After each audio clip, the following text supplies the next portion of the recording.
Tiamba performing well, but they haven't been able to get a chicken dinner just yet. Not just yet. Still impressive stuff, though, coming on through from them to be able to maintain that second place even without a win. But it's still, we still need to see that win, right? A win has got to be where they want to. That's the goal for today, I feel like. You've got 8 games to do it. They need that win because these other teams, I have a sneaking suspicion here, we are going to see a massive upstart? Kickstart. That's the one. Yeah. For a lot of these teams, this leaderboard is going to be completely overturned, I think. We're going to see some very different names in that top 5 at the end of today. So, yeah, I think E-Arena, Tiamba, Enigma Galaxy, all 3 of those teams, Aurora as well, really need to figure out how they want to play today. Yeah, I mean, I don't think Tiamba actually need to win. 2024 Pmgc was won off the back of pretty much eliminations alone. Fair. I think Tiamba can just keep up with this. I mean, 37 elims is very, very impressive. I think Aking's doing very well on that side. You are right in the sense that I really do think it's going to be Masti shaken up. I don't think E-Arena is going to stay there whatsoever. I think the only team that I actually have hope for right now is, funnily enough, Enigma Galaxy. Yes. And I'm not the biggest Enigma Galaxy fan at the best of times, all right? Okay, I think they have made some silly plays in the past, but they actually do look really good. I love how Enigma Galaxy looks right now. Yeah, and I'm obviously having a look at Nongshim Red Force here because look at those eliminations compared to placement points. The fact that they are able to secure so many points of them in the elimination average bracket and not the placement, it is going to be their time to just try and hit those top 10s, those top 5s even, and they will move themselves up into that top 7 because the elims are there. It's just the placement. They're falling a little bit short on their rotations and taking a little bit long to grab the eliminations where they're bursting, but I believe that today they're going to be able to come in, grab those placement points, and skyrocket up to those top 7. And the crazy thing, too, is that we saw some big names on that second page as well. We saw S2G, we saw Hora Esports, which I know the fans are wanting them to be able to improve. And now we're looking at one team that is going to be looking to improve in a big, big way when we're talking about OG, when we're talking about GodLike as well. But we're going to talk about the Sony story of the day, which is pretty much attacking the first place, attacking that throne at the top for these teams because of what I was talking about in regards to the format. If you end up at the end of the day in first place, you will be able to set up that Smash Rules threshold. So let's say a team ends up with 150 points at the end of the day. Tomorrow it will be plus 10 of that where they will be able to actually hit the threshold, the Smash Zone. And then after that, if they get a win, they win via Smash Zone. They do. Yes. Carry on. No. Go ahead. Okay, well. For you. Me? Well then.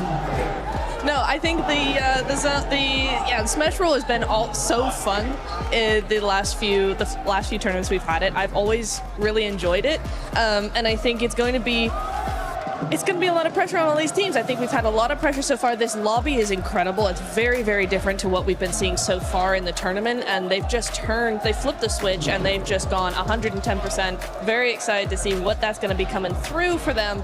Honestly, the Smash Rule is going to be a big thing. You got these top 5 players here. Milu being that MVP here, 7. Big GG. Yeah. Big GG for him, being able to put up those 14 eliminations, 2,800 damage. But we're also looking at some of the other names in this list. Blank, we have top as well, Mormon, QZZ. I mean, Mormon has been acting as more men for that team. He is bringing the firepower in a big way. 11 eliminations, genuinely for E-Arena. I think he was kind of carrying the squad yesterday a lot. Scarface still being on that top 5. He's a really big deal, though. Aaron, Ketch, big MVP players. Yeah. Scarface in the past really pulled it up in terms of that long-range scouting, but he's taking it close range now as well. It's very, very cool here, Lace. I'm really, really enjoying it. Obviously, we saw Milu right at the top, but it's QZZ as well that I really want to see step up for Tiamba. I mean, I'm excited for top. I mean, okay. Top is bringing Aurora into the conversation. Yeah. I'm not saying like it's a single person. Doc. Yeah, it's a single person that fights on these teams, but from the performance yesterday, he's definitely making a name for Aurora and bringing Aurora into the conversation. Go away, Doc. No, Doc, don't go away. Oh, actually, play with the team. Play with the team, Doc. Play with the team, Doc. Don't go away. Don't run off into the distance versus Enigma Galaxy. That was bad. That was very, very bad. Very, very bad. No good. Stay with the team, and maybe we'll end up seeing a good performance out of Doc. We know that he's capable of MVP performances, multiple MVP performances, but 2 teams that we're going to be taking a close look at is none other than Vitality and Forthrise, because we know Forthrise wants to be in that first phase, especially towards the top place. Right, and we talk about the Smash Rule. You have a look at these teams, about a 25 point for some of these. it's not that far. Teams like Vitality and For Thrives can be that team that literally overtakes the leaderboard in one game. We have seen it before, even coming out of the group stages. Team Vitality, 10.5 average eliminations. And then For Thrives, 6.25. So they have the capability to be able to skyrocket incredibly fast and make their own smash rule up. They're showing consistency, obviously, through each game. The difference, though, in eliminations from group stages to now, obviously, is quite a gap in talking about over the 4 games. But, you know, Team Vitality are taking fights. They're making decisions that benefit them for late game, but they're just falling short. But For Thrives, if we bring them into the conversation, they are getting these eliminations, but they're not really making it to that end zone. So these 2 championship teams, and obviously, we got some Pmwc championships in here, so of course they have the mental capacity, they have the skill to be able to bring them back into the conversation and be absolutely dominant over the course of the matches today. I'm excited. Yeah, correct. I mean, I'm stepping forward too. I can see that. Not on camera. You're just going in there. I've got the passion. But yeah, that's Tiamba. What Tiamba exactly did to the poor guys on Vitality over on Rondo, they just got in there. And I think for Vitality throughout the day, if we look back on it a lot, most of the positions they took on the map were actually quite good, quite formidable, and they played it out decently well. They are just getting pushed by teams a lot. People are very aggressive in this lobby. They had center side towards Joutin, I believe it was, over on Rondo, and we had Tiamba come from outside circle and just send it to them. I think Vitality was very confused. I would be very confused by a play like that, and I think if Vitality didn't go down that early in that game, it would be very different position in the rankings. But yeah, the Elims are going to slow down right now. We are no longer playing into those feeder teams. These are all the best of the best. And the Elims are going to keep on coming down for some of the teams. One team that ended up surprising me in a really good way, Nunchim Red Force. Completely different from what we've seen out of the groups, completely different from what we saw in Survival too. Because, yeah, they've been able to just frag out of their mind, but those placement points are not there yet for that squad. No, they're not. This is only a glimpse of what we know this team is capable of. For me, yeah, Tizzy was 2.25. I mean, that's crazy, right? We're getting really, really good average elims from all of these players. Still, I want to see them just continue that trajectory, continue to go forward, because for me, when you're thinking about, we've got 8 games today, Blank. That is a lot more than we're used to. Yeah. It's 4 Miramars as well, right? But it does mean that for a lot of these teams, the pressure is going to get to them, I think, and also you're talking about that mental stamina as well when you have 2 extra games like that. For me, Nongshim, I think, are one of the only teams in this lobby that actually have that mental fortitude to play those extra games as well as they would in any normal day.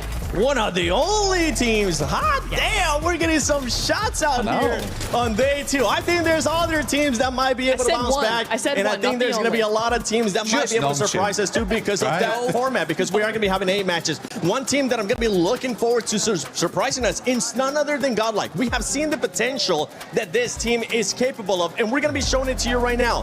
Day 2 of groups, insane when it comes to eliminations. Yesterday, a big difference, and this is why I think from what they have shown us before, even though it's finals here, I think they'll be able to bounce back. I think so too. I mean, the major thing that bounces out to me there, though, is the average survival time. Survival time looks fairly good at the moment. 20 minutes to 22. It's not a huge drop off there, but again, I'm going to tie this back into Nongshim Red Force very quickly, just because for Nongshim Red Force, I feel like what we saw yesterday, Lay, especially them and Flash, is that they were going a lot more aggressive. They're trying to experiment with stuff, which is important in these types of end games. When you get to finals, you can't let that pressure get to you. Day 1 is about experimentation. Yeah, I mean, Nongshim getting the eliminations. Exactly. They've got 20, 1 placement point.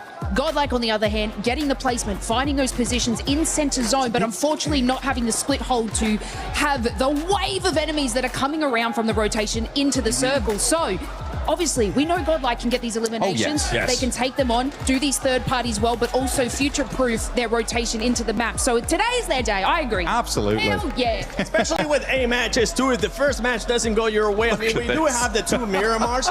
The good thing about this, right, is that we do have that Rondo in the 3rd match, which I feel like is going to remind me of what Sandhawk used to be. If for some reason those first 2 matches don't end up going your way, that Rondo might be that Kickstarter for some of their squads. That's that's exactly what we've been discussing, right? I think a lot of people have had that discussion of where should Rondo be placed in a round, in a day, right? And I think this is going to be a really interesting test to actually see, you know, if Rondo is really, really good in the middle of those of that rotation, of that map rotation. For me, I'm thinking, heck yeah, this is going to be exactly what some of these teams will need. You get that extra recall, you get that extra life, you get all those eliminations. That's the momentum that we start to see some teams try to build. For Thrives, for instance, was trying to build that momentum yesterday, you know, third-partying the hot drop. So for them, if they have a not so good Miramar session in the first half of today, that Rondo should be excellent for them. I'm loving the energy that we're getting from the fans right now, whether it's Four Thrives fans. We got Hora right here. This man just popping off too. Four Thrives having some of the best loyal gamers, that BLG squad that they have there supporting them. We'll see what they're going to be capable of. But talking about how you said earlier, you think, which team was it that you thought was one of the only ones that could actually, oh, Nonshim, yeah, right? The only team. One of the only teams. Which are the other Way few? to take our words and twist it. I know, That's right? crazy. Well, then tell us which other ones. Okay, I think it's probably Aurora. Agreed. Aurora would do that. Vitality would do that. You don't agree, Blank? You don't agree with Aurora? I think Aurora crack like an egg all the time, dude. I think that's totally fair to say. I think group stage Aurora is unreal. Qualifications Aurora, also unreal. Finals Aurora is just a different beast, man, okay? I think if you can back them into a corner, then it could be really good. I do think Aurora's played slightly better this time, but I am getting some moments where I'm like, oh God, it's happening again. I can feel the docketing. Yeah. So, yeah. You start talking about Aurora, I get past the side for Aurora as well. We gotta be careful with what we say here. Fans are so close by too. Luckily, everybody has been amazing here. Whether it's a Four Thrives fan, Horror fans, Aurora fans, and for all the fans currently here, don't forget you can go check out the fan zone experience here at EWC 26. Whether it's the awesome collaboration that we got a chance to see a show match for with PUBG Mobile and Naruto, or you can go check out the Brain Rot Royale, which I've been playing. I think I'm at level 7 or 8 now. I can't remember exactly. So I'm just going to go on brand and say 7 and then just get some of the other cool stuff. We have gotten so many shirts. Actually, for disclosure purposes, I've only gotten one shirt. One shirt. Yes. Have you gotten any shirts, Mike? Oh, I don't have a wardrobe or anything like that from this event. That's not happened. Oh. I've got nothing. It's so cool, though. It's so cool, though. Lacey, you finally get Single one. item. No. They're gonna play. They're gonna play that security. I got triple T's. Tongue. Sorry. They're gonna play the security camera from earlier when we were actually over there before anybody was there. I was just putting shirts in the tote bags with Naruto. I'm like, yes, take all of that. But as we're gonna be heading here towards a match, especially in Miramar, is there one team that you're looking to kickstart off the day with Miramar? Four Thrives. For me, Four Thrives has to do it now. Yes, they will have that second chance in the Rondo, but for me, they're tied in 7th and 8th place. They just one good game. They need this. They feed off momentum so much that if they want to survive all 8 matches and still be on top, they have to start now. I think it's a weird day for Four Thrives, honestly, because they love to start on Rondo. They say all the time in the past that Rondo is their best map. Yeah. Usually they start off on Rondo really strong and then they can transfer that momentum. Starting on Miramar, I don't think that it's the craziest map. I still think they can play it. For me, it's probably S2G. S2G has had a tendency in the past for miracle Miramars. Yeah, I have to agree with that as well. Yes. And plus, Yes. Miramar, you get 2 at the start, 2 at the end. So these are like practice Miramars, you know what I'm saying? And then right at the end, that's where you have all playability repop and off. energy. Yeah, the repop. Yes. I'm going to be looking at Ulf Esports because of what they were able to do yesterday, especially on the last game. They were able to get that chicken dinner, get those extra placement points. But if we were to remove that one chicken dinner out of Ulf, you would end up noticing that they would only end up having 1 placement point. And for me, that is the biggest red flag out of these teams when you're not able to just convert only on elims and the placement points start fading away. I know you say that, yes, a team doesn't really need a chicken dinner to be able to win PMWC, but in my eyes, they do need to be consistent at least towards the top 5. Yeah, I mean, the beige flag right now is Four Thrives, right? We're in the middle ground. I mean, the 4 placement points, not great, but it is promising to see this still on 21 eliminations. That shows, you know, gusto going to these matches, which I really do like. Yeah, 4 thrives. We saw some of this instance yesterday. I think that's what it was.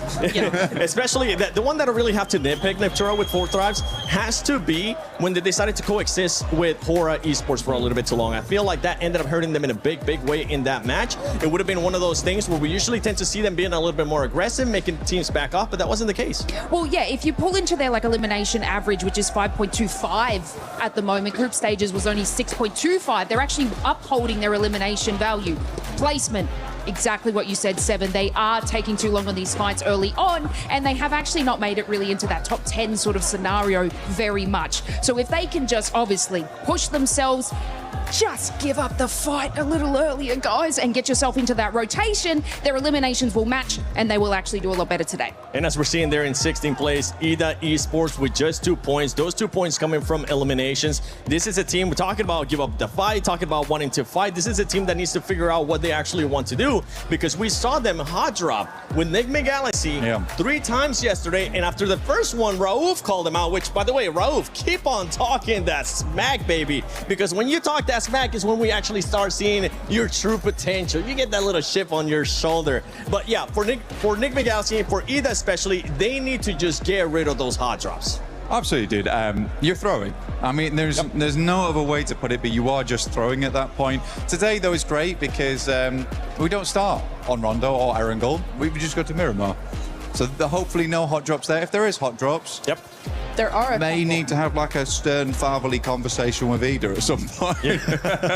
There could be a couple here going into Miramar, unless some teams decided to adjust. But enough talking. You guys saw us talk yesterday. You guys saw us talk right now. It's time we get into this games of day 2, Pmwc at EWC Finals.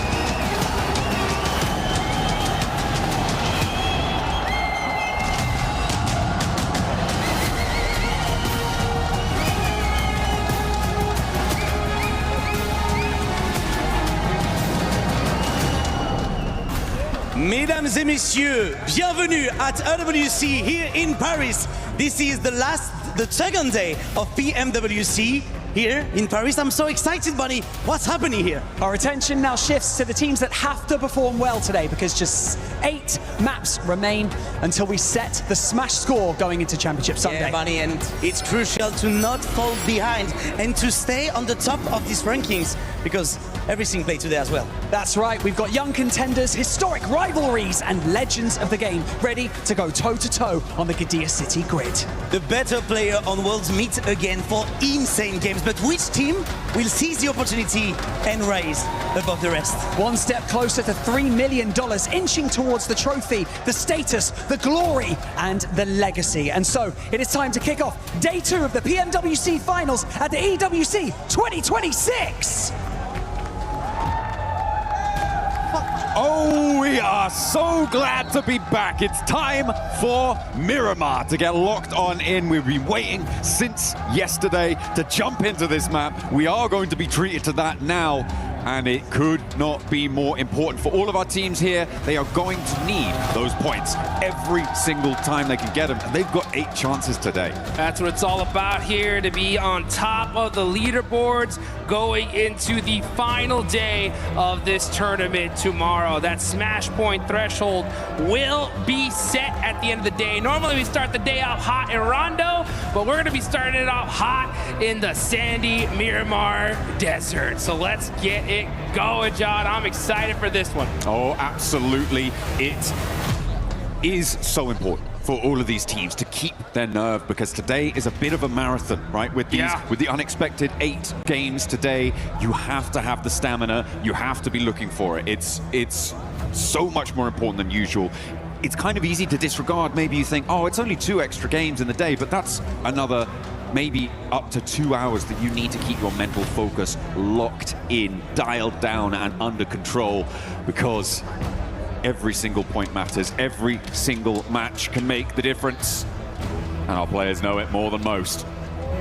That is right here, folks. $1.7 million on the line here in the finals all by itself. $3 million prize pool total. First place team going to be taking home $500,000. Woo-hoo! That is exactly what these teams are going to be fighting for here. So like you mentioned, today is definitely a marathon. I'm really interested to see how these teams have prepared for this, how their coaches are going to be kind of hyping them up. I was getting a little bit of a view backstage and while hearing some of these coaches talk to their teams, like, look, I want consistency. I want to see you guys be able to play the game that got you here in the first place. And that's what we definitely need to see. What I'm kind of interested in as well is normally you've played the Miramars the previous day. You have all evening, all night to recollect your thoughts about how your Miramar performances went, to be able to re-engage those strategies. Anything you noticed, anything you wanted to change, you can really fully brief your team as a coach, as an analyst. Now, they're going to have to do that on the fly. Yeah. They're going to have to do that faster for specifically Miramar than we've seen for any other map. And so that could be an interesting dynamic to let unfold here in terms of those point scoring when it comes to the end of today and the last two matches of it. As we're getting locked in, our players boarding the plane for the first time. Looking ready. Yeah. Hopefully Ida don't get too hot with their drops. We know what they like to do, but it's not, as the desk was highlighting there, it is not Erangel. It's not Picardo. Sorry, it's not. It may be Picardo. I hope it's not. It's not Erangel. It's not Rondo. So they have to try and get some points on board. They need to desperately. Let's get this one started here, folks. You can see the players are excited. I'm hyped. I know y'all guys at home are excited to see some serious PUBG Mobile action. Let's get into it. Plane path going right down the center in a beautiful diagonal. So these teams, no crazy plane paths to start us off here. But I like what you mentioned, you know, we have to look at it for what it is, right? We're playing 2 Miramars today, and then we're gonna be finishing with Miramar today. So it's gonna be really interesting to see like how these teams are gonna go into these 2 matches. And it's gonna give these coaches a lot of time, right? In between all the other matches to prepare for those final 2. So I'm interested to see how these squads start here and end here.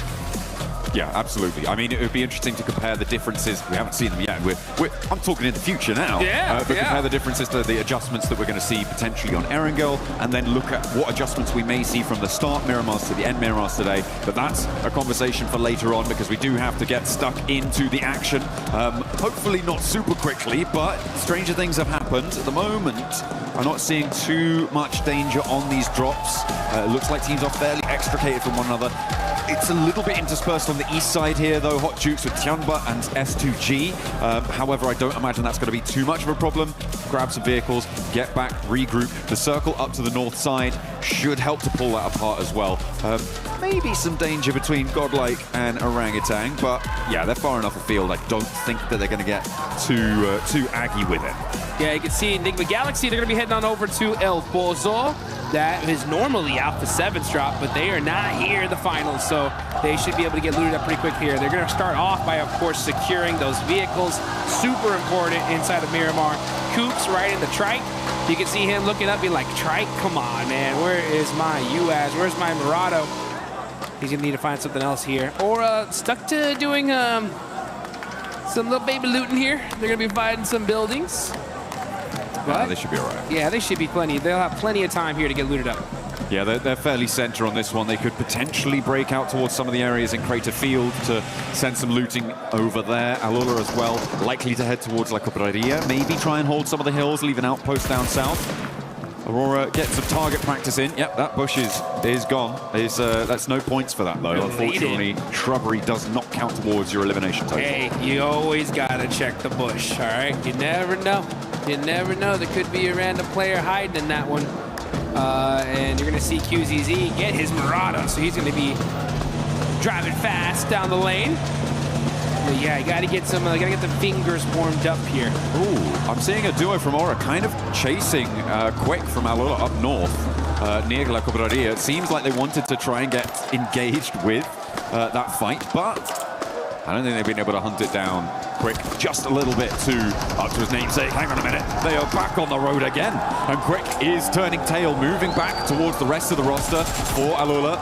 In the middle of La Cobreria, they're still hiding out, and he has to dunk it out by the concretes. Now he's holding on the upstairs. Backup needs to come through, but currently no response really being seen from the rest of Alula. They're leaving him kind of high and dry as Jiggle from Aura is going to try and descend on this location too. Finally, they're into the vehicles and they're coming in for the rescue. But will it be too little too late as Quick has to go for the hot swap to the UMP juice? What a sick shot with that shotgun. Unfortunately, it doesn't hit the mark enough to get a knock. And you can see Sleepy, he ended up going to that other side there because he doesn't have a vest at all. He wanted to be able to at least get something. But because of this fight, now you got the rest of Aula being able to hunt them down.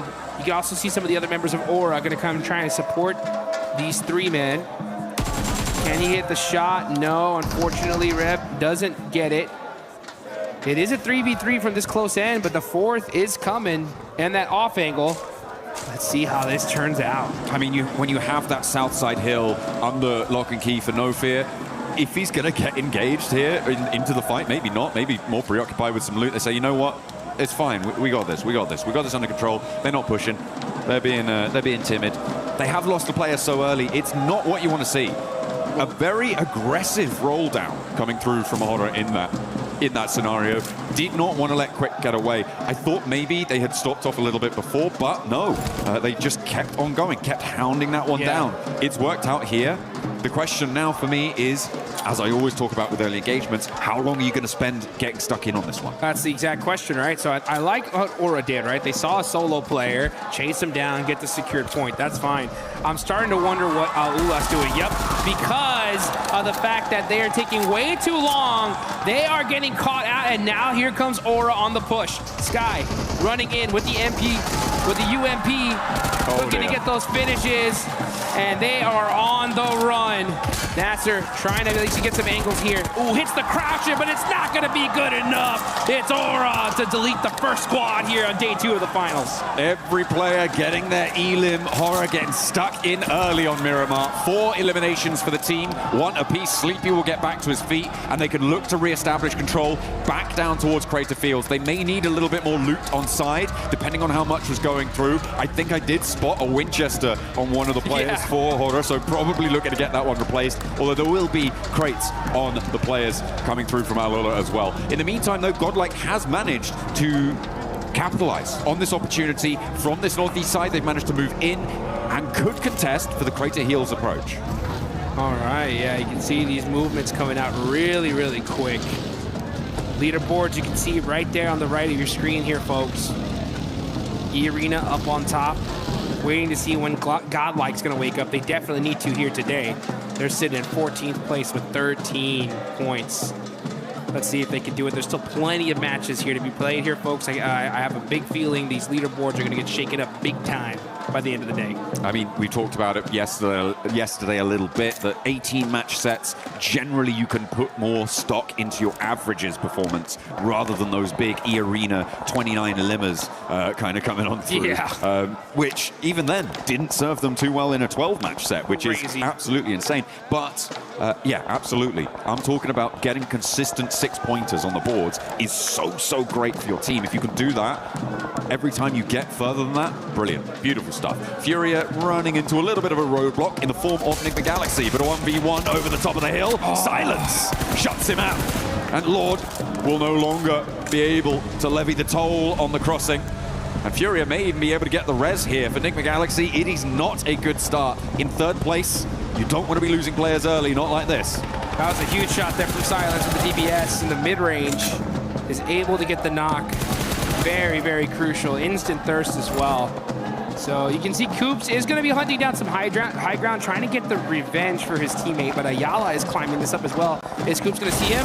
He does! Ooh. He finds Silence slipping. Now he's going to go for the 1v2. Uh-oh. Got to watch out for that shotgun, though. Oh, that did tip him up a little bit.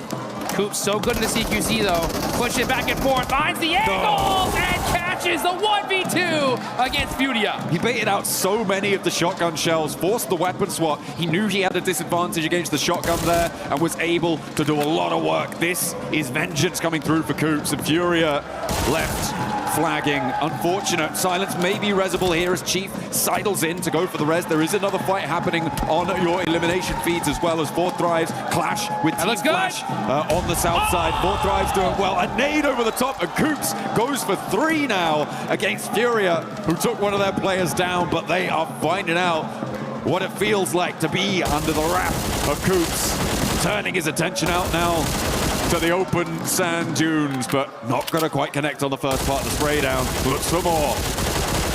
Ooh, headshot! Oh. Are you kidding me? That is Coops with the 1v4 against Furia. Beautiful stuff coming on through from Coops. Furia needed to keep that one together. That was not looking tidy. Flash, in the meantime, have now been dragged down to 1 on the south side as Fourth Thrives are going to be the main benefactors of that, getting 3 elims. I think, yeah, they're the team that has taken down all 3 players so far from Flash. Aurora a little bit further afield in those Picado Hills to the north side of it. They are not going to contest it just yet. So for Fourth Thrives, they now have to move in because we did see a fairly hard east shift on this zone. Yeah, that eastern shift is going to definitely get these teams moving here pretty quickly. And yeah, Fourth Thrives, they are not in the zone just yet. They're right on the south side of San Martin. They're going to be just kind of making sure they get their vehicles going, choosing for the buggy. All right, they're all set up, and now going to find a spot in this next zone. As far as teams that are not here yet, you're going to be looking at Nongshim Red Force. They are all the way down in Los Leones. They're still in the blue zone here, so they're going to be one of the teams pushing the latest into this circle. They are in 12th place right now with 21 points. But with this zone shift like this, it definitely buys you a lot of time here. So the most important thing is just rotating very carefully, not trying to get shot out of your vehicle. Play things very, very calculated. You can see Tianba already set up in these buildings near water treatment. And this is where they're going to park themselves for as long as possible. Oh, yeah. You're just going to hold out for the time being. See if you can hold down on these houses. Just trading shots. Ooh. Oh! Crazy's found himself a big green gun. That's my favorite. The AWM. I want to see some snipes, man. Nothing gets me more excited than see a crazy flick headshot to turn the game around. Let's see what Razy can do. He's got the 8x too. Let's see what this replay. Coops, pow, gets the knock on to Silence.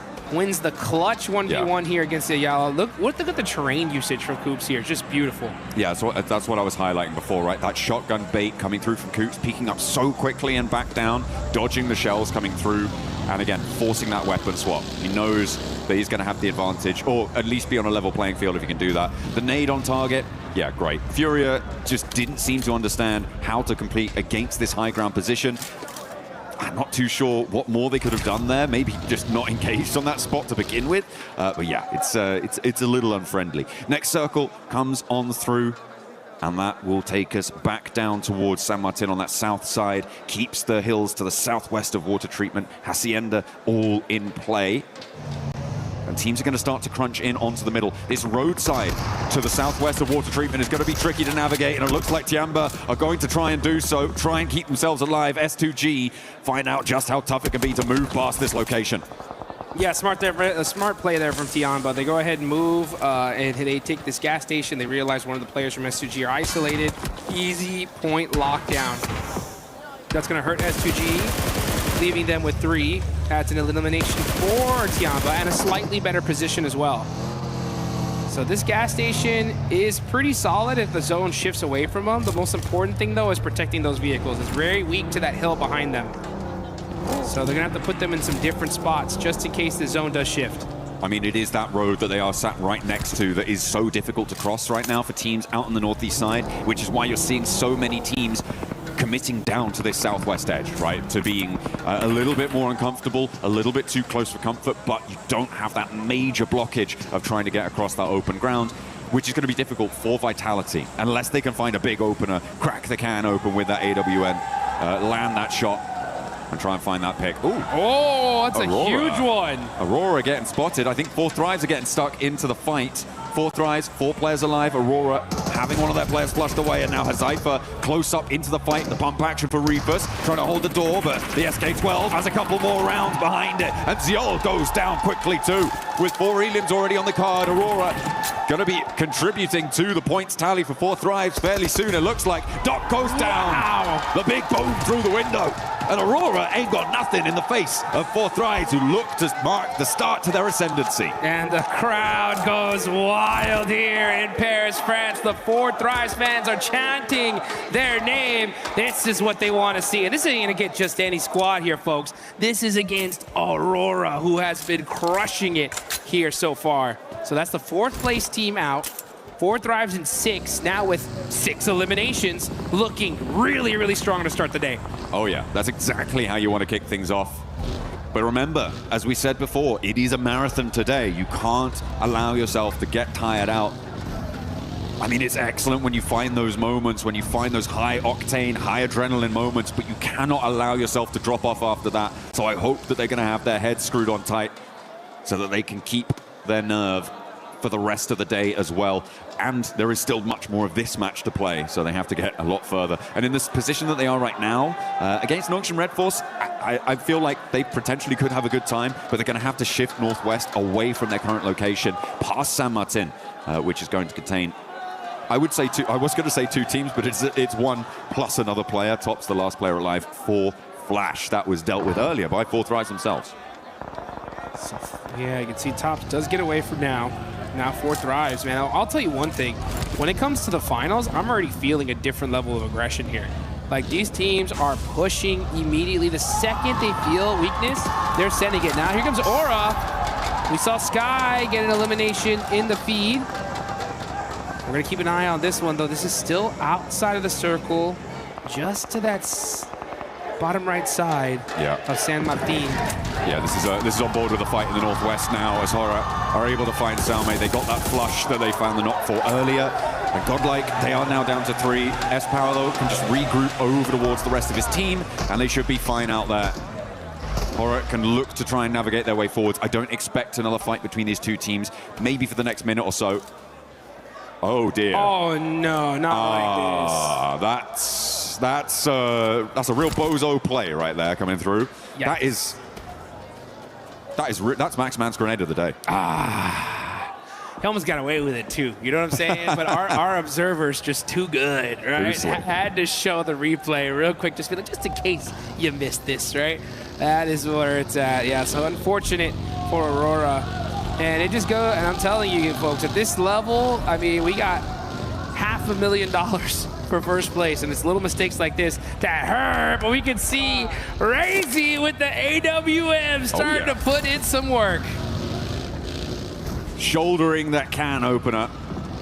Looks to try and split the seams of Tianba's hold on the longhouse, but we know what Tianba can do when they're holding down a longhouse, so we know what Milu can do at least. Vitality want to try and find it. The res comes through. Milu is low HP, but he can get some healing done. Razy is close by. Another stepping forwards, but staying on the rooftops here is bold from QZZ. It may just work with a nade. In response is Brutal, and another to follow it up over towards Aching. Now only 1 player in the longhouse. Milu looking to try and hold it down. With the Molotov burning, it's going to slow it out, but there's the off angle coming through from Axel. Where's the backup coming from Eagle? He's too far away to get involved here. The nade dribbles down the stairs. Might prove to be difficult to get past there. Does go down. And the res is still yet to come through. 3 players now for Vitality on the inside. Nade's cooking. Axel with a long one. Up to the top floor. May just blast them apart, but Eagle, he's just chilling. What is going on? He's leaving it up to Milu, saying, you got this, bro. Oh, I guess you don't got this, as Axel gets the nade onto him. So that is Tianba just getting picked apart here. And really unfortunate for them, but you know what? Vitality soaking up some good points. I mean, the Eagle has flown away here. It is not what you want to see. I'm not entirely sure what he's trying to do. Maybe he wants to keep that forward position, but the rest of your team's dead, mate. You need to do something about that. Vitality were able to run through there. They got a really great opener with that AWM that we were talking about, the can opener on the position. And he was able to keep that momentum rolling with some big nades up to the top of the roof and a couple more positions beside. And Mino looking to stop the run out from Vitality, and they will have to run out with the circle shifting central. Oh, and Mino's got this on lock. Yeah, I mean, we're going to have to see a crazy shot here from Vitality to help this team out. I know that there is an AWM somewhere around there. And, oh, nice shots there. They know exactly where he is. They say, oh, you think you have this down? Oh, that headshot, though, said, okay, how about you like some of that? So, oh, that looks like it is Eagle going down. Oh, there's the AWM. Brazy's got it. Said, pick me. I dare you. I dare you to go over that rock. I told you! That is it! Brazy taking him out! Boom! Takes him down from behind the rock. What a pickup coming through from the shot. At the end of the AWM barrel. Beautiful stuff. They baited him into thinking it was a rifle fight as well. Yeah. Little tickle trades, and then he was like, I'm going to win this trade surely. And then he's like, bam! Boop. You didn't expect that. Claps back, and immediately now GodLike down to 2 players alive. After losing one earlier to Hora on that northwest edge. Ooh, Tizzy, that's not good news. That's immediately flushed by 4 Thrives on the southeast.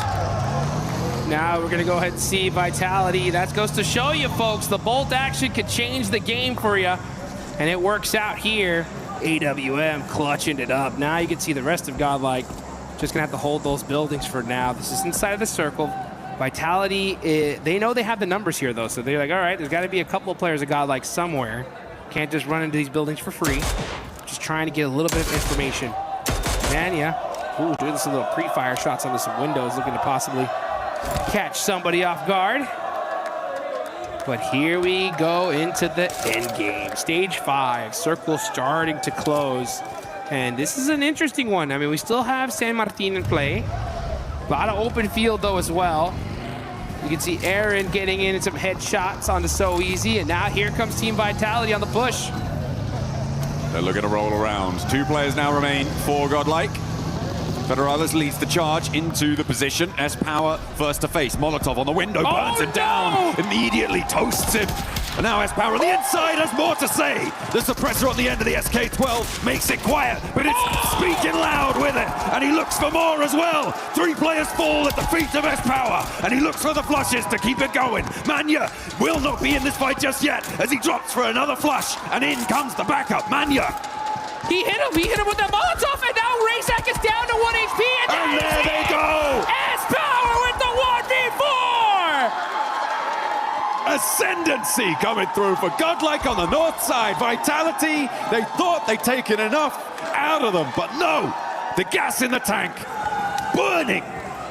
Let's get this going. Are you kidding me? Day 2 of the finals starting off hot here. Multiple 1v4s. S-Power at the end of the day yesterday said the domination begins, and now it has begun. Unleashing that luxurious hair, sweeping it left and right with the shotgun shells ringing out in the ears of his enemies. Vitality have no idea what hit them. Milu, S-Power, these longhouse shotgun plays, I'm telling you, man, there's something special about it. I love to see it. I absolutely adore it. With 5 eliminations now in the game, GodLike looking to keep their march going, but they have to get across some open ground here. E-Arena will be fully aware of what has just occurred on their north side. They should know exactly what has unfolded, and crossing this open ground is going to be difficult. I imagine that it's more likely they may look to sweep to the east, get a little bit more coverage as they may try and approach Ulf or sweep through the remnants of other teams across the map. Let's see how the rest of this match turns out. It's already been so hot here. Coops had a 1v4 earlier. They're sitting with 4 points on the edge of the circle. Satan, I believe, does have a position. Oh, I think this is still out of zone, so they're going to have to start pushing up here. Ooh, XEY in the blue, and this one hurts. This is stage 6. This one's going to start chunking you down. So he's going to go ahead and get himself healed up, and yeah, already getting shot. He's like, oh, I thought I was safe. Nope. You thought. Yeah, you thought. Down he goes on that side. Ulf all too happy to pick up the point there. They're now on to 6 eliminations, and that will hopefully bolster them. Oh, he was going to find the shot onto S-Power as well. I mean, I said I was thinking they were going to wrap east. I didn't say thought it was going to be successful. Yeah. It's still a really tricky approach here, and down goes Mania, but they have left an impression on this match, GodLike. can hold their heads high on their route out of this game. Hey, it's plays like that that could be the difference, right? I mean, from a big jump in prize pool. So, I mean, GodLike losing players early, still put some good points on the board on the back of that 1v4. Looking on over to Enigma Galaxy, though. What are they going to do? They got their eyes set onto Ida. And it looks like Hoops does get caught, though, on the transition by Sky. But he should be able to get safe here in res. I like the fact that Rauf is starting to throw some util up on top just to buy his teammates some time. And they should be able to get the reset here. I mean, that was a long-range assist coming through. Hodder on that north side, I think that's at least 300, if not 4, away. And that's a really helpful hand over towards Ida to leave Enigma Galaxy on 2. Ralph now in position to potentially look for the res, suppress the runouts here with those 2 nades lying in wait. Darkin mollying the corner. That's actually going to help them. The res coming through. So for Ida, they're keeping them on the outside, sure, but they're keeping themselves on the inside as well, which is going to allow Enigma Galaxy to get back to fighting form, and they're in the zone too. E-Arena versus Aura on the north side, though, that looks like it could get nasty soon. Yeah, I think Ida are just kind of holding him out here because they realize the zone is coming and the edge of this might be outside of it, but let's see how the play ends up reading out. Satan throwing in some nades in there, trying to get that crucial first knock. Rita trying to make some plays. Oh, the off angle here from Ida is going to be huge. Let's see what he can do from that spot. Could have been huger, but I think he just dropped the nade into the sand dune instead of throwing it over towards the opponents there. Not quite as efficacious as you need it to be. You can see on the picture-in-picture there's fights across the map. Horror really suffering against E-Arena as Enigma Galaxy still hold the stale over. Ida on the run out now, rolling around the edge. Henry goes down, and there is just a cacophony of shotgun shells blasting them back. A tide of lead sweeps them straight back in the door they ran out from. I'm so shocked that they ran out like that. Let's see what Enigma Galaxy can do on this push, though. Darkin's up on top. Coops in the front line with the S12K. That's the weapon you want in the CQC. The best close quarters combat gun in the game. Now let's see what Ralph can do. Everybody shotguns out. Oh, nice play there from Ida, catching some little angles there, peppering up the side of Ralph. These guys are level 3'd out of their minds, though, right now. Oh, goodness me. There's the off angle. I think that's E-Arena taking shots across the way, because, of course, E-Arena did clean up the fight with Horror just a moment ago as well. Hot Jukes on that northern side. They got some really big openers with a couple of nades on board, and were able to convert. Oh, the bounce! What a bank on the nade there from Coops, and now just one player on the top floor, and the shotguns are going to continue to put the pressure down, but there is still a little bit more left to fight, as Enigma Galaxy are taking shots from across the way. They get rid of Ida, but now Ulf step into their shoes, take down one Turkish team, another one's here to play. Hello, catch is right there waiting for you. Aaron's gonna have to turn around though, throw a smoke down, trying to be able to get up Solus. Enigma Galaxy though, great start, 8 eliminations so far. Ulf have 9 though. They're looking to put themselves up on the leaderboards here. But hey, E-Arena's gonna have something to say about that. They're gonna go ahead and start throwing some util onto the side of Ulf. Ulf are gonna have to decide where is the biggest threat here, and it's gotta be E-Arena. Scarface, thinking about trying to pick up his teammate, but E-Arena's right there. Oh man, this position is really annoying for Ulf. If they could have gotten rid of Enigma Galaxy, it would be so much more free and easy for them. They could take control of that whole dune all the way out to their west side, but with Coops and Ralph still in action, they are penned in here. Solus bleeding out, and E-Arena can start to establish that chokehold on them. Oh, vehicle coming on up. Here come the mollies too. Aaron's on fire. Not able to make it happen here. Scarface on the other side is getting peppered as well. He's going to throw some util, but Ulf just getting picked apart. E-Arena. Big. Oh, those nades, huge. That's going to pepper up Mormon real good. And it opens up the door for Enigma Galaxy as well.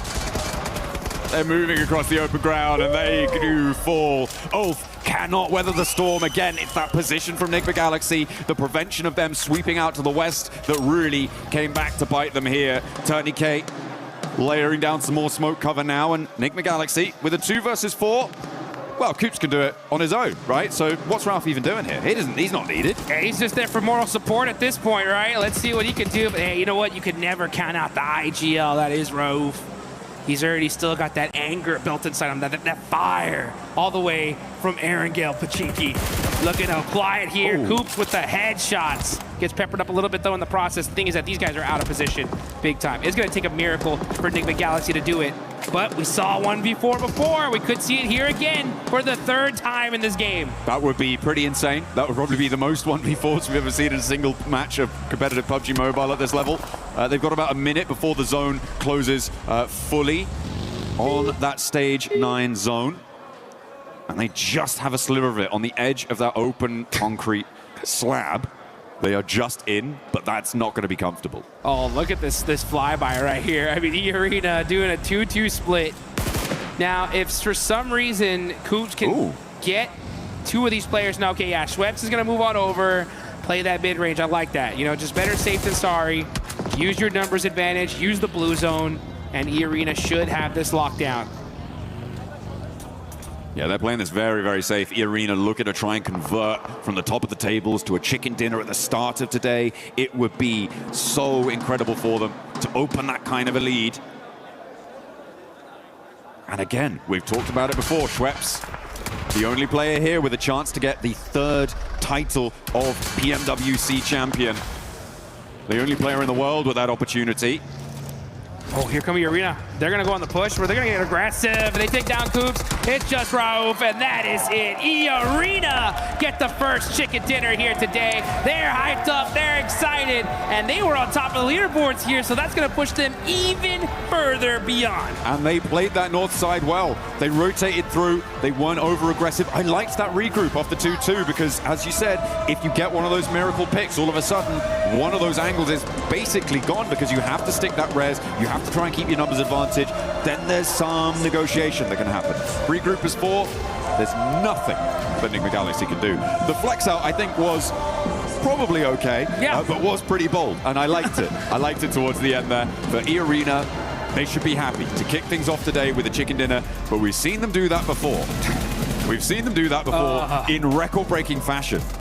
I do not want a repeat of what happened for the rest of that day. They did not keep that pace, and it is, again, that marathon today. So for E-Arena, a brilliant start to push them even further at the top of the tables and free and clear of a lot of players keeping up to them right now. For the time being, of course, with a lot more matches to play, there's still the capacity to close that gap, but yeah, very, very happy with that opener. It felt controlled as well, in a way that I think that the big rondo that they had didn't quite feel like it was as much their agency, even though they were proactive and they were doing things. This felt like it was much more E-Arena's victory. Yeah, I mean, the Thai squad coming in so hot here off the rip. They're looking strong. And let's see if they can continue that dominance here in a bit.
What's up, guys? It's Barney Banks here. I'm backstage with Njang Smith. He is one of our co-streamers here at Pmwc. We're going to have a very quick chat ahead of day 2 of the Pmwc finals. And Njang, let's talk first and foremost about Paris. How's the experience been here at EWC? Pmwc's been absolutely crazy so far. So give us some insight about, you know, what your experience has been like so far.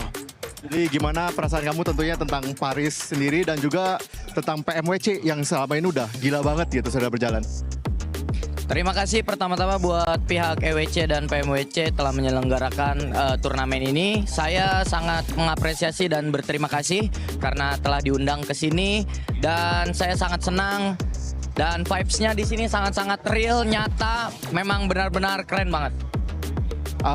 First of all, I just want to say thank you for EWC and Pmwc for inviting me here. It's been a very surreal experience and it's a very real experience as well. And it's just gonna go on and on and on. It's great to have you here. Now we can see that obviously you are supporting Team Vitality while you're here. The boys from Indonesia are performing really well on the main stage. Tell us like a bit about the boys and how they're getting on and how do you think they're gonna do here at Pmwc in the finals? Tentunya kan kamu di sini datang sebagai pendukung Vitality juga. Gimana pendapatmu tentang tim Vitality yang sudah bertanding di Pmwc ini? Terus habis itu juga gimana apa harapan kamu kepada tim Vitality? Harapan saya untuk tim Vitality, terakhir Indonesia mengangkat Piala Dunia di 2019. Semoga di 2026 ini bisa kembali mengangkat Piala Dunia kembali. Dan saya mensupport Vitality sangat-sangat dengan keras, dengan antusias yang besar bersama dengan viewer saya di live streaming. Bahkan mereka sudah meramaikan stiker-stiker Bigetron dan Vitality di kolom komentar. Mereka full support buat Vitality hari ini. Of course, the last time that Indonesia wins the World Cup is back in 2019, and now 2026. I can only hope that they can win it again, and I can only also wish the best for them. I will give them my full support. As of course, also the viewers in the chat and the live stream also they give their full support now, and we will hope for the best for Vitality. How have the chat been since you've been here? Like, how has the experience been while you've been co-streaming right here with the event going on behind you? What's the chat been like? How has the streaming experience been for you here on the main stage? Jadi gimana pengalaman kamu tentang live streaming di Paris di EWC ini? Begitu pula juga dengan ya, apa sih vibes chatnya dari selama ini yang bertanding dan juga pengalaman kamu juga live stream di sini? Pertama-tama mungkin dari peralatannya ya kok, karena peralatannya di sini benar-benar bagus, benar-benar disupport banget. Saya senang banget bisa difasilitasi buat bisa jadi co-stream di sini. Dan untuk viewers di live chat, mereka semua senang karena melihat peralatan yang proper ada di sini. First of all, I just want to say this is like the best equipment I have ever found. This is like a full equipment that I never even used myself. So it's just like a very surreal experience so far. Yeah. Well, and Jang, it's an absolute pleasure to have you here at EWC. Pmwc has 2 more days of competition, and we can't wait to see you on your co-stream popping off. So thank you so much for joining us in this interview. Enjoy the rest of your experience here, and we'll check back in with you on Sunday. Back to you guys. ไม่ออกติดกูหักหลังสมองนะเอาเลยนะขวาตัวเดียวที่เหลืออีกตัวนึงน่าอยู่ซ้ายก็จอดนะมีเคก็มีซ้ายสุดอะตัวเดียวตรงนั้นตัวเดียวให้ผมดิไอ้เกอร์เจนเกอร์ลึกกันรอเกอร์รอได้คิวป่ะตัวท้ายอะได้หมดเลย E-Arena coming in hot, wanting to maintain that first place. And boy, what a start for this team here in day 2, even though we're going to be playing some matches from day 1. Still, E-Arena, this is what we've been wanting to see, especially when you teased us with the 29 eliminations. Yeah, I was like, we cannot afford to see a flash in the pan kind of performance from E-Arena, but man, they delivered. I will say, the reason why they won is some teams doing some mistakes, right? We'll dive into it a little bit deeper here with Natura, but man, E-Arena putting up the 10 placement points from that chicken dinner, 10 eliminations on top of that. They were already number 1. Yeah. And now they're creating a gap. Yes. Hey, it seems like this tournament might be the chase after the White Rabbits. Absolutely. Like, you've got Enigma Galaxy coming in here. They were in 3rd place coming into the first game here, so they've done a bit to extend that gap a little bit more. But you've got Ulf, you've got 4 Thrives. Those kinds of teams, they're also bringing some heat to the game here, Lace.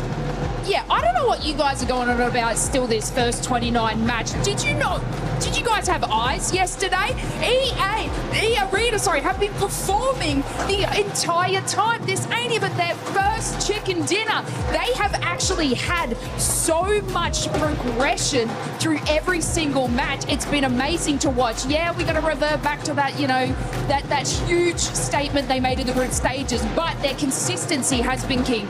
Yeah, and for Enigma Galaxy, it's all about that goose. because this man has been performing. He actually baited Furia into rushing him after they were able to eliminate Lord, and Coops was able to handle them all by himself. He got the revenge he was looking for. I mean, Coops, you know that we were missing him during PMGO Season 1, and he's been putting up the numbers. But look at this. Let's quickly go through that 1v4 scenario. During this entire fight, Coops is on the mountain, uncontested, and this is not a position he should be willing to push. I feel like this is a big fumble from Furia. This is not a fight you should be even willing or even thinking about taking. And Coops here, having the time, going to flush the elimination, denying extra information from Furia. But this grenade, one of the best grenades of the tournament, a Maxman grenade of the day, as he gets that 1v2 and then sprays him down from a distance. He gets the headshot, eliminates the final player. What an insane clutch, but so did S-Power, Niptura. Didn't he just? I mean, I wanted to replay this because look at what he's able to do here. This guy is a machine. The angles, the quick flicks. Oh! He's using these angles. He gets that one. He realizes that Razak is coming around, gets that elimination, and then he knows he doesn't have time to heal up, so he throws the Molotov in there, tries to come out, tries to get these angles going, and that is just buys enough time for his teammate to come on in. Yeah. The Molotov will go forward. It's fantastic. I gotta say, that Molotov he put to try and clear his backside, that was one of the best Molotov. That is a global level Molotov coming out from S-Power. He is showing he has what it takes to be up here. Absolutely. I love what we're seeing from him today. I love what we're seeing out of him today as well. I love what we were seeing out of 4Thrives in this last match. 4Thrives being very aggressive, especially with being able to chase some of the other teams. Talking about chasing too. We got a chance to see Enigma Galaxy versus Ida towards the end as well. It doesn't matter, Max, and Lace and Aptura, if it's Pachinki, it doesn't matter where it's at. Enigma Galaxy has their number, but when we're talking about some of the other teams, 4Thrives versus Aurora. Yes. We gotta mention that because it was so quick, and then Doc with them. We're not going to talk about Aurora. We're not going to talk about it. I'll talk about 4Thrives though. Look, they had such an immense sort of split hold in the hillside while Aurora was sort of making their rotate, and it was only a matter of time before they were able to do that. And what we were obviously touching on yesterday is their pacing. So obviously when they get that first contention and then following up with the fight, their pacing is back to what we want to see. So it's very, very impressive that they were able to do that. Unfortunately, they did have IQ at the southern side trying to find a position in zone whilst that contention was going on. Nongshim Red Force was sort of running up the eastern side, so they kind of like fell a little bit short there trying to move in because there wasn't much cover for them to sort of progress through that. And I mean, then it was just down to, you know, a little solo, and unfortunately he was found out because Top actually was sitting on top of a building, and that's probably the best spot and the only spot that could have been played. Yeah, absolutely. I'm very, very, very happy with 4Thrives. T24 especially coming in clutch there. He's back on that long range with the mini. He's back supporting his teammates really, really well. And the whole squad is just looking very, very different from yesterday into today. They're looking very confident. They look like they know what they're doing. They have those final decision-making skills back and at him. And here we see him, 6th place, coming in clutch here. That's right, 4Thrives being able to jump up that leaderboard with 33 points. But E-Arena with the win starting to create that gap, Max, and this is something that we're going to have to keep a close eye on what kind of gap we're going to be seeing from 1st place to 2nd place and the rest of the teams. I'm really happy with the Arena, right? Of course, you're looking at the consistency. You remove their 2 chicken dinners, their non-games. Like, they're a little bit low on the placement point side of things, but you know what? You can still get 2 chicken dinners over the course of what is that 5 games. That's an insane win ratio. So it kind of takes out of the equation the consistency when you get these big wins. But though, going on to the 2nd page, one team I really want to highlight here, Nick, is Hora. I feel like this should have been at least bare minimum a podium finish. Yes. But the moment E-Arena just slightly started pushing up on the mountain, they crumble and they give the high ground position for free. I think Hora really threw that game. They're not the only ones. Ulf did the exact same thing. They did the exact same thing here. And hopefully they don't do it again. Hora threw that game, but I did like the aggressiveness that we got a chance to see out of Hora, and I'm hoping that it's going to continue on here. Let's see what's going to be happening on the 2nd Miramar, because it's getting spicy here. Hot Jukes. John, take it away. I'll tell you what's going to happen. The aggression is going to be at an all-time high here. We've already seen multiple 1v4s to start us off here. And I think we're just getting started. A whole bunch of matches left to go. My Jukes next to the legendary John Allen. 1 game down and a whole bunch more to go. Oh yeah, we've got our 2nd Miramar today, of which we're going to be treated to 4 Miramars over the course of today. We're going to end on 12 matches played total of our 18-match set. We're going to set that smash boundary. A lot to play for today. And if the Arena can continue to perform in the way that they are, that smash boundary is going to be so far away from everybody else. Yeah. It's not even going to be worth thinking about. And that is what they're going to be doing. You heard Max say it earlier. Everyone's going to be chasing the White Rabbit here in this tournament. You can see the fans are so hyped, excited. Beauty side of things, pumped up, waiting for them to start making something happen. Unfortunately, they got taken out by Coops in that one. It is what it is, but a bounce back is imminent. That's for sure. First place, $500 million. Second place, $250,000. So a lot of money is on the line here, folks. And let's see which team is going to push themselves and try to catch E-Arena. It's not just about that cold, hard cash. It's about that warm feeling in your heart when you realize you are the new champions here at the PMWC, at the EWC. For 2026, there's no team here to defend that title, right? Alpha 7. Don't know where they've gone. They must have gone home or something, you know, so, something like that. Yangon Galacticos also not making it to these finals, but it's time for another team to sit on that throne, to sit atop the rest. Let's get see. Things going. Yeah, let's see which team it's going to be here. Southern playing path here on this one. Oh, so yeah. we're mixing things up for sure. And this is going to be that second Miramar match. So after this one, if it wasn't hot already, we're going to Toronto, right? Oh, so that's going to be a crazy change of pace. Top players so far, you can see Milu right there, 3,000 damage. What a day this guy had yesterday, man. Everything considered, this guy is an absolute monster. And let's just see where Tianbo will end up. All these teams, so many big names, so many top squads. Enigma Galaxy, honestly, I really want to give this squad so much props. I mean, to be in second place, considering that these guys dealt with so many hot drops, is pretty insane. Yeah, over on Erangel, it certainly was the main feature of their early games. Fortunately for them, though, Ida didn't do anything other than just sort of give points to them, it seemed like. So it was kind of only really one map where 4 Thrives actually third-partied it in that hot drop, where Enigma Galaxy didn't actually have a pretty okay start to their Erangels, right? So for me, it's definitely Ida that needs to move today, but we'll be seeing that later on. And they have been able to profit quite nicely. I mean, you get those 4 points right at the start of the match. That's a good profit already. Yeah. Right? I was talking about how I want to see consistency across a lot of games, across the whole set, rather than just these big pop-offs once or twice over the course of it. And that's exactly what you want, right? If you're able to get 4 points, it's not unlikely you can get 1 or 2 more, and that is a massive boon to your point scoring tally. That's what Enigma Galaxy have been able to find. Yeah, and again, fortunately for them, it works out with the fact that A7's not here. They're taking El Pozo, which is one of the highest loot areas, if not the highest, in this map. So they're going to be very, very well kitted. They've made some great plays this tournament so far. And yeah, you know, we were talking about them in Erangel. Ida did feed them, essentially, but you still got to beat them. You know what I'm saying? And it's not easy to win a hot drop and keep everybody up.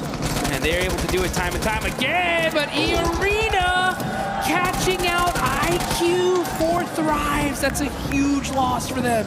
Oh, that is nasty. Not a good opener, and a pretty great opener for E-Arena. Put themselves now on 69 points total. Nice. And they get a free buggy delivery. What more could you ask for? Unfortunate there for 4 Thrives to be losing a player like that. That's a little bit careless, I think, in my book. Should have been a little bit more aware of the surroundings, but not to be. E-Arena causing problems already this match. Man, E-Arena making it happen. Looking on over to 4 Thrive saying, Kapkun Krap, that means thank you in Thai. Oh, okay. Yes, it does. Yes, it does. Very, very happy so far. 69 points on top of leaderboards, and only just beginning. That smash point threshold is going to be where it's at. So if your E-Arena have just they continue to have such a fortuitous day today, their goal should be to just set that point threshold so dang high that nobody can possibly smash in the final day. Now, so far in the history, we've seen one team Smash at an international event. That's going to be Nongshim Red Force, and that was just earlier this year at the PUBG Mobile Macau Invitational. It was, I believe, Furia that was on top with the most points, but Nongshim Red Force won that final game just by the skin of their teeth, and that automatically made them the champs. So yeah, I think it was a 1 point. They were 1 point behind the leaders as well, so they needed to win via Smash. It wasn't just a case of winning the game. So a really nice ending for them there, but that's that fairy tale not really converting over to Paris, unfortunately, for Nongshim Red Force. At the moment, they're in 9th place. Still very much doable, but they have got a little bit of a way to go on that one. yes, they do. Got to make sure that they just stay secure in the end game here. Can't afford any slip-ups at all. Got to be able to make some plays. Man, that 1v4 earlier from S-Power was so dang hype. They're still having a rough day of it so far, though. 13th place. We haven't even reached the halfway point of this tourney, though, so they still got plenty of time to bounce back. But if they want to win this thing, they've already kind of burned through the bad games that they can already afford. They really need to start putting up some good, solid, consistent points here. Because when you see E-Arena on top, that's a major threat. I mean, we've seen this team earlier in this tournament break a PUBG Mobile record for the most points. Again, so silly that they didn't make it into that into the finals off of it. Well, but they got some little extra, survival cash, I guess. Yeah, sure. But that's the point, right? It's a huge, massive, incredible game. Wow, brilliant, bright lights and billboards, sure. But then they weren't able to do much after that. So it was a big fall off coming through from E-Arena, and to that end, they didn't deserve to make it straight to the grand final through that. So to be able to come through survivals, fantastic. Okay, now they've started to really up that game, keep that momentum going. This is a much better scenario, which is kind of why what I was alluding to before is I prefer this chicken dinner that we just saw from E-Arena to the one that we saw in Rondo in terms of quality, in terms of an indicator for what we might expect for the rest of this phase. Yeah, and we got to be honest too. I mean, these guys very luckily made it here into the finals. They were barely able to pass up the Wolves. Oh yeah. So I mean, to see them barely make it in, at least I think it gives a lot of relief, right? Because for all the Wolves fans out there, they're like, we were so close. Yeah. But for E-Arena to actually pop off, it's like, okay, you know what? The team that made it deserved it, right? Like, they're actually doing something here. If they were at the bottom of the leaderboards, it'd be like, kind of a waste. But they're not messing around. I think that the way this tournament fared for them so far was kind of a perfect storm, right? Because they had the record, don't make it. They barely make it here, and I think that really just lit a fire in them to be like, you know what? We got to just play our game. Let's go full-fledged aggro. And then that's what's happening, because they are just pushing team after team after team as a full squad and just picking them apart little by little. A lot of teams will unravel under that kind of pressure. Need to keep your mind thinking forwards. We saw some monumental plays in that last game, so yeah, I'm hoping that the nerves aren't going to be too rattled for a couple of our squads. It's going to be difficult, not only on the losing side of those fights, but again, on the winning side of those fights. Because in those scenarios, that adrenaline just hits your system. And it can end up, once it drains out after the end of the game, that can be a real detriment to your performance. And that's when you need to rely on the rest of your team, on the advice of your coach, on the feeling of comfort, hopefully, that you can find with the rest of it, to be able to absorb the impact of falling from that great height. Yeah, and okay. Well, speaking of height, right? The zone goes all the way up to the tippy top here. Going back. Yeah, near Crater Fields, near the Hacienda del Patron area. We just saw this circle not too long ago in the last match. So teams are going to be trying to take a similar spot to what they had here. Arena, like, yeah, why don't we go to that same spot we were at last time? We won from there. We'll take that. Yeah, I mean, it's a little bit further west. It does keep a lot of those Crater Fields areas in, but it is very similar. You're right in terms of that location. Aurora spotting a player from Furia, but Coops will not stop in just one game. He's going to find shots onto them again. I feel like they should definitely be aware of his location this time around. But losing a player, you know, for Furia, that's not a good feeling. That is not a good feeling. Yeah, that's Miramar for you. It's tough. I mean, you're trying to rotate, and losing players on rotation is a rite of passage here. You try to avoid it as much as possible, but just sometimes there can be that one guy there waiting for you. You can see GodLike getting peppered up from Lost. And all these players just ridiculously good at shooting people out of vehicles. And Jiggle, I heard the crowd pop off. Jiggle ends up taking out quick from Aula.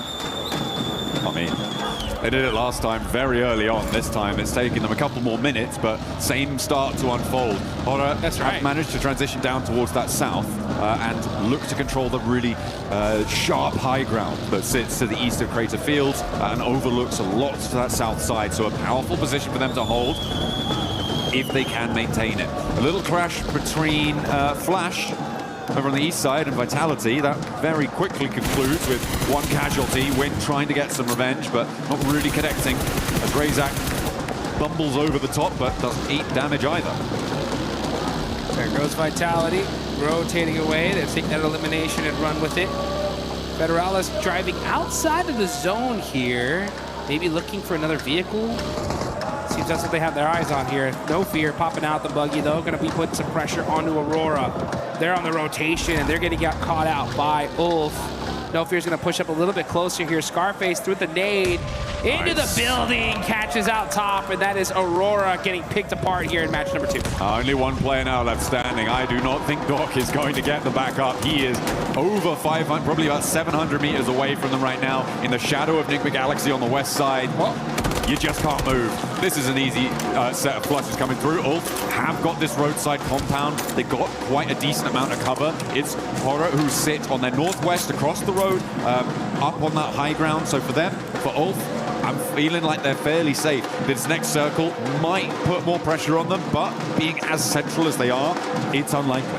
Yeah, they're sitting pretty. They don't pretty much have to move very much at all. And yeah, they don't have to move at all here with this next circle. Vitality, though, over there by water treatment, are going to have to push on in. Near Nongshim Red Force on the south side are going to have to get into some battles here very, very shortly. And that's just because Nongshim always land on that southern end. So a northern circle like this makes them late to the circle.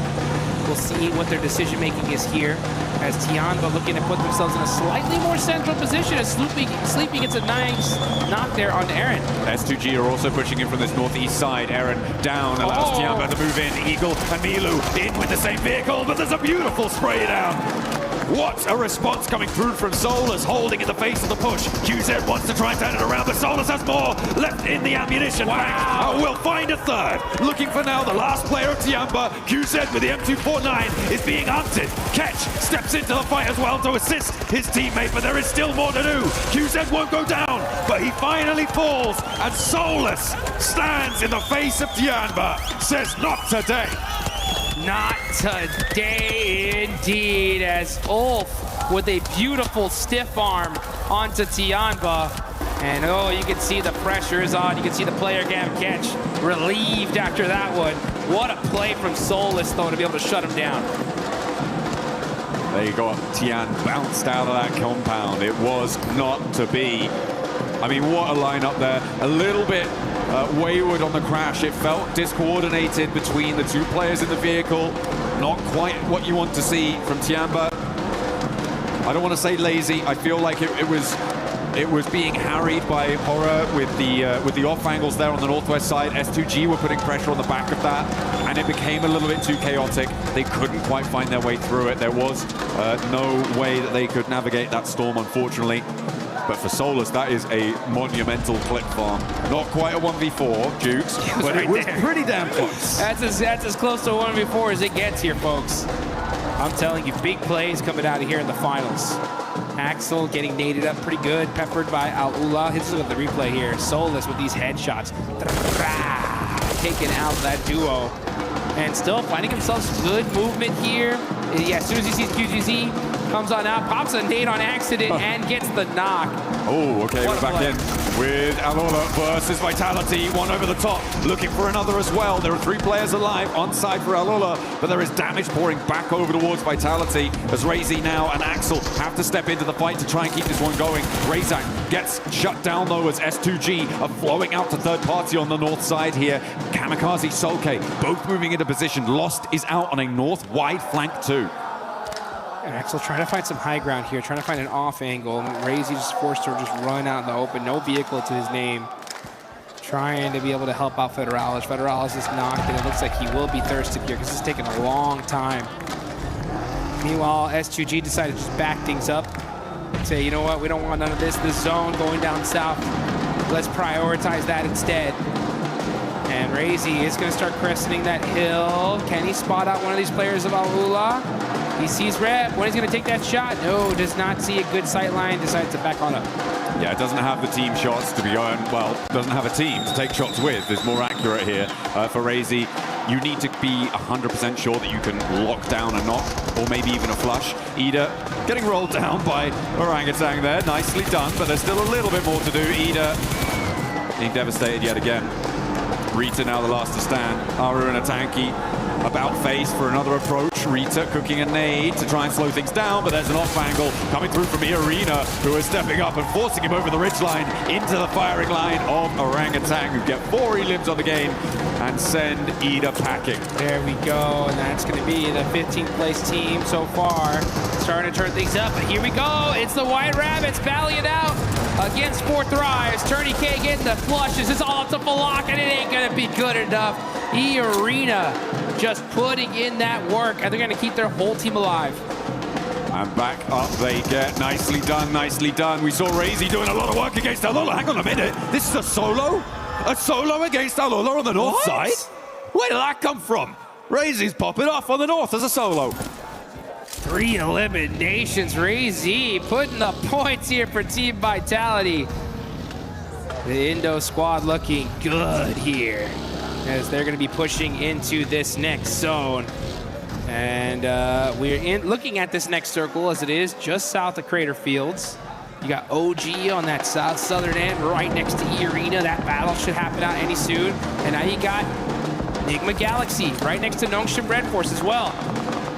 Let's see how they're going to play this out. Coop's got that Mini 14 looking for that long-range headshot. I'm also looking at S2G on the northeast side of the circle right now, Jukes. They have to push in, and as a 4, do you go in the shadow of Horror, or do you try and sweep down and push past Flash? But it is a difficult approach for S2G, and they do not have long to make that choice. I feel like they are committed much more up to the north edge and could potentially challenge Horror on that northern side. Let's see how this is going to play out. Schwepp's got the high ground as well. This is still only stage 4 here, folks. Admino does get knocked, though, from GodLike and flushed. So it's only going to be 2 players up for the side of GodLike. OG in the same boat with the duo. Driving around, just trying to get a little bit of intel. Dawkins nearby. You got to watch out for that. Meanwhile, Aura from the high ground are trying to catch S2G out on the rotate here. Sleepy is able to put some suppressive fire, keep him away for now. Kamikaze's buggy is smoking, and he's going to get popped out of here by No Fear. Oh, that is a scary sight, cresting the ridgeline, No Fear. Spiking the heart rate of S2G as they try and make their way in. They did have to make that choice in the end. But moving in, they've managed to get 3 through. And into a position which is at least tenable, but not really super beneficial to their long-term prospects. In the circle, though, which is good. Not the same can be said for Enigma Galaxy, Irina, Flash, Ulf. These teams going to have to move when the time comes. So, a good result, but if they keep getting picked apart with Razy still doing bits. Hang on a minute, no, that was over the sky. So, Horror are suffering. This solo Lone Ranger on the north edge, Vitality, letting us know. Okay, this is the replay of the 1v, I think 3. Yeah, there we go. Yasser catches him out as he pops out the vehicle. And then, pow, beautiful use of that ridgeline. Razy just picking apart Alula. Those mistakes, man, making it look easy there. Yeah, that was pretty clean. Swaps out to the bayonet as well for the final moment. I wanted him to run it through there a little bit. That would have been the coolest. But you know what? You're looking pretty cool already. Razy still with a knife fixed at the end of the barrel. Yes, indeed. Let's see what Razy can do with it. He's going to be holding on to that AUG as well. No Fear up on top of the hill, doing a good job of applying that suppressive fire on these teams trying to find a way into this next zone. Oh, Razy soaking up the points as a solo here for Team Vitality. I mean, since he's been a solo, he's gotten 4 eliminations. He's weakened Horror's hold on this northern side as well, Yeah, which I think is a really big factor here. With 4 players, Horror are basically unassailable.